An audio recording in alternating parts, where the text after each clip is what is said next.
Hi friends, നമസ്കാരം. ഇന്നത്തെ നമ്മുടെ പുതിയ വീഡിയോയിലേക്ക് സ്വാഗതം. ഇന്ന് നമുക്ക് ട്രഡീഷണൽ ആയിട്ടുള്ള തനി നാടൻ മുരിങ്ങയില മുട്ടത്തോരനാണ്. അപ്പോൾ നമുക്ക് മുരിങ്ങയില മുട്ടത്തോരൻ എളുപ്പത്തിൽ എങ്ങനെയാണ് തയ്യാറാക്കുന്നതെന്ന് നോക്കാം. അതിനായിട്ട് ഞാനിപ്പോൾ 8 തണ്ട് മുരിങ്ങയില എടുത്തിട്ടുണ്ട്. മുരിങ്ങയില നന്നായിട്ട് ക്ലീൻ ചെയ്തെടുത്തതാണ്.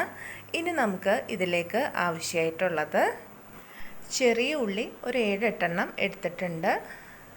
ഇനി നമുക്കിതിലേക്ക് ഒരു ചെറിയ കഷ്ണം ഇഞ്ചി, 3 പച്ചമുളക് എടുത്തിട്ടുണ്ട്. ഇനി നമുക്കിതിലേക്ക് 3 വെളുത്തുള്ളി എടുത്തിട്ടുണ്ട്. പിന്നെ നമുക്കിതിലേക്ക് ആവശ്യമായിട്ടുള്ളത് 2 മുട്ടയാണ്. ഇനി നമുക്കിതിലേക്ക് വേണ്ടത് തേങ്ങ എടുത്തിട്ടുണ്ട്. 1 കപ്പ് തേങ്ങയാണ് എടുത്തിട്ടുള്ളത്.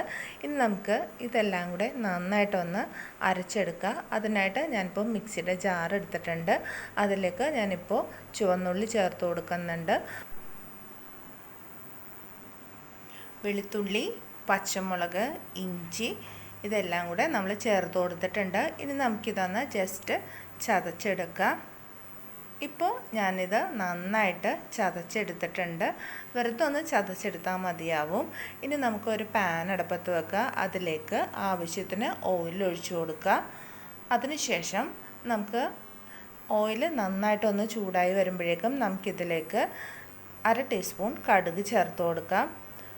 കടുക് നന്നായിട്ട് പൊട്ടി വന്ന ശേഷം നമുക്ക് ഇതിലേക്ക് 2 ഉണക്കമുളക് കീറിയിട്ട് കൊടുക്കാം.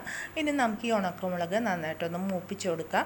ഈ സമയത്ത് ലോ ഫ്ലെയിമിൽ വെച്ചാൽ മതിയാവും. നല്ല തീ ഉണ്ടെങ്കിൽ നമ്മുടെ മുളക് പെട്ടെന്ന് കരിഞ്ഞു പോകാനുള്ള ചാൻസ് ഉണ്ട്. അതുകൊണ്ടിട്ടാണ്. ഇനി നമുക്കിത് നന്നായിട്ടൊന്ന് മിക്സ് ചെയ്ത് കൊടുക്കാം. ഇപ്പോൾ ഞാനിത് നന്നായിട്ട് മിക്സ് ചെയ്ത് കൊടുത്തിട്ടുണ്ട്. ഇനി നമ്മൾ ആദ്യമേ ചതച്ച് വെച്ചിട്ടുള്ള ഉള്ളി ഇഞ്ചിയുടെയൊക്കെ മിക്സ് നമുക്ക് ഇതിലേക്ക് ചേർത്ത് കൊടുക്കാം. ഇനി നമുക്കിത് നന്നായിട്ടൊന്ന് മിക്സ് ചെയ്ത് കൊടുക്കണം കേട്ടോ. ഫ്ലെയിം ലോ ഫ്ലെയിമിൽ വെച്ചാൽ മതിയാവും. ഇപ്പോൾ ഞാനിത് നന്നായിട്ട് തന്നെ മിക്സ് ചെയ്ത് കൊടുക്കുന്നുണ്ട്. ഇനി നമുക്കിത് ചെറുതായിട്ടൊന്ന് മുരിയിച്ചെടുക്കാം. നന്നായിട്ട് ബ്രൗൺ കളർ ആവണമെന്നില്ല, ജസ്റ്റ് ഒന്ന് ചെറുതായിട്ട് മുരിയിച്ചെടുത്താൽ മതിയാവും.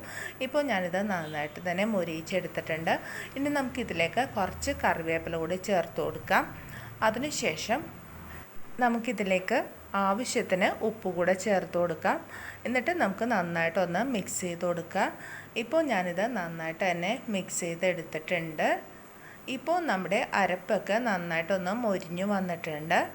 ഇനി നമുക്ക് കറിയിലേക്ക് 1/4 ടീസ്പൂൺ മഞ്ഞൾപ്പൊടി കൂടെ ചേർത്ത് കൊടുക്കാം. അതിനുശേഷം നമുക്കിത് നന്നായിട്ടൊന്ന് മിക്സ് ചെയ്ത് കൊടുക്കാം.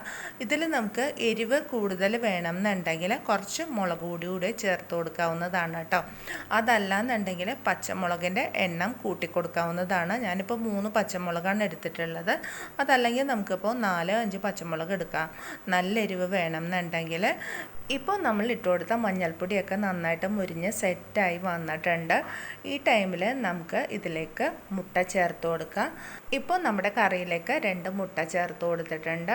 ഇനി നമുക്കിത് നന്നായിട്ടൊന്ന് മിക്സ് ചെയ്തെടുക്കാം. ഇപ്പോൾ ഞാനിത് നന്നായിട്ട് തന്നെ മിക്സ് ചെയ്തെടുത്തിട്ടുണ്ട്. ഇപ്പോൾ മുട്ടയൊക്കെ നന്നായിട്ട് മുരിഞ്ഞു വന്നിട്ടുണ്ട്. ഈ ടൈമിൽ നമ്മൾ നേരത്തെ എടുത്തു വെച്ചിട്ടുള്ള 1 കപ്പ് തേങ്ങ കൂടെ ചേർത്ത് കൊടുക്കാം. അതിനുശേഷം നമുക്കിത് നന്നായിട്ടൊന്ന് മിക്സ് ചെയ്ത് കൊടുക്കാം. തേങ്ങയുടെ പച്ചമണം മാറുന്നവരേക്കും മാത്രം നമുക്കിതൊന്ന് ജസ്റ്റ് ഒന്ന് മിക്സ് ചെയ്ത് കൊടുത്താൽ മതിയാവും. ഇപ്പോൾ നമ്മുടെ തേങ്ങയും മുട്ടയൊക്കെ നന്നായിട്ട് മുരിഞ്ഞു വന്നിട്ടുണ്ട്. നമുക്കിത് മിക്സ് ചെയ്യുമ്പോഴേക്കും അടിയിൽ പിടിക്കാത്ത വിധത്തിൽ വേണം മിക്സ് ചെയ്ത് കൊടുക്കാനായിട്ട്. അടിയിൽ മുട്ടയൊക്കെ പിടിച്ചിട്ടുണ്ടെന്നുണ്ടെങ്കിൽ നമ്മളത് നന്നായിട്ടൊന്ന് ഇളക്കി വിട്ടു കൊടുക്കണം. അതല്ലെങ്കിൽ പെട്ടെന്ന് തന്നെ നമുക്കിത് അടുക്കി പിടിക്കാനുള്ള ചാൻസ് ഉണ്ട്. അതുകൊണ്ടിട്ടാണ് നമ്മൾ നന്നായിട്ട് തന്നെ മിക്സ് ചെയ്ത് കൊടുക്കുന്നത്. ഇപ്പോൾ ഇത് നന്നായിട്ട് തന്നെ കുക്കായി വന്നിട്ടുണ്ട്.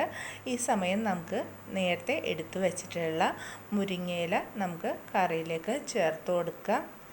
അതിനുശേഷം നമുക്കിത് നന്നായിട്ടൊന്ന് മിക്സ് ചെയ്ത് കൊടുക്കാം. കുഴഞ്ഞു പോവാതെ വേണം മിക്സ് ചെയ്ത് കൊടുക്കാൻ വേണ്ടിയിട്ട്. വളരെ ഹെൽത്തിയും ടേസ്റ്റി ആയിട്ടുള്ള നമ്മുടെ മുരിങ്ങയില തോരൻ പെട്ടെന്ന് തന്നെ റെഡിയാക്കാൻ പറ്റുന്നതാണ് കേട്ടോ. മുട്ടത്തോരനും കൂടി ആകുമ്പോഴേക്കും നമുക്കിത് വളരെ പറഞ്ഞറിയിക്കാൻ കഴിയില്ല. നമുക്കിത് കഴിച്ച് തന്നെ നോക്കണം. അത്രയ്ക്ക് നല്ലൊരു ടേസ്റ്റാണ് നമ്മുടെ മുരിങ്ങയില മുട്ടത്തോരന്. നമുക്കിതിലേക്ക് വെള്ളം ഒന്നും ചേർത്ത് കൊടുക്കേണ്ട ആവശ്യമില്ല. ഇനി നമുക്കിത് ഒരു 2-3 സെക്കൻഡ് നേരത്തേക്ക് മാത്രം ഒന്ന് മൂടി വെച്ച് ഒന്ന് വേവിച്ചെടുക്കാം. ലോ ഫ്ലെയിമിൽ വെച്ചിട്ട് വേണം നമുക്കിത് വേവിച്ചെടുക്കാൻ വേണ്ടിയിട്ട്.